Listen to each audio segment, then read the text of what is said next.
دم باش کو درنجا ورا پرخودرس پودکسته از عمر فاروق باران ج و پودکسته نویسکه خیا بو بوتان تایمسی دخونم و ساعته و دقیقه اون لکبن به و نویسه بو ورامه کلامک بدرخانیان حافظ برهان مقبر و مزیت روشن بدرخان خانم میر جلالت علی بدرخان ده خاطرین خدا ده بیجه میری ویج موزیکا ترکان پر حزد کریه گوره گوتنا روشن خانمه میر جلالت به ساز و سران ترکان دکت یخم و خیالان و به افکارکا کور لدورا خادنی ریه او ساز و سران ترکان گیل هیله که پلاغک هبویه که میر جلالت تم تکرار لیده خستیه her yer karanlık به کرمانجی هر در داری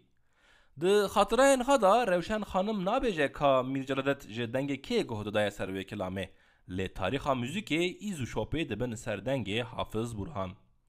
موزیسین عربسک ترکان اورهان گنجبای سروی کلامه ده دزانین که سال 1873 عبدالحق حمید تارهان نویسیه سال 1907 مهمت بها افندی بسته و چگیریه و حافظ برهان جی سال 1927 او خاندیه و کریه پلاک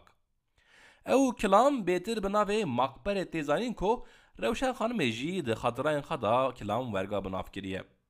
بس حیران موزیک و ادبیات ده بیجن مقبره و کلامه نه او مقبره که عبدالحق حمید تارهان سر برنا خانم خان نویسیه و ده بیجن نابه که نول او مقبر به وره بناف کرن çünkü گوره تاریخچین ادبیات عبدالحق حمید تارهان her yer karanlıka bınave makbere tezanin hin dema xanıma wî sabûye nivîsiye û ew ne beşeka şîra makbereye lê parçeyeka tiyatroya Tarık ya wî nivîskariye velhasılê kelam ku şiir bejî ku şano bejî her yer karanlık hem di dilê Mîr Celalet da hem jî di dilê Rewşen Bedirxanê da tesîreka têrexa hüznê çêkiriye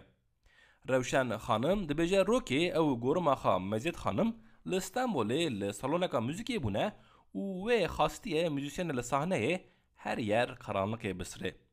Lê Meziyet xanimê gotiye ne şîn e, ne matem e, ne ti. Bo çi em xwe hûznî bikin û nehîştiye ku ew kelam were gotin. Ew kelama ku dibêje her der tariye pir nûr e û mewkî meğribiye ya Rab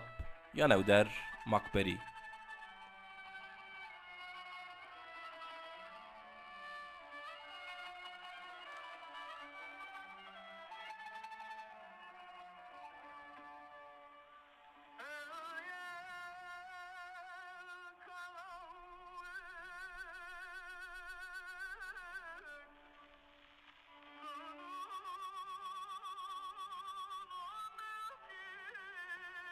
گوداری نجه متن دوی برنامه خواه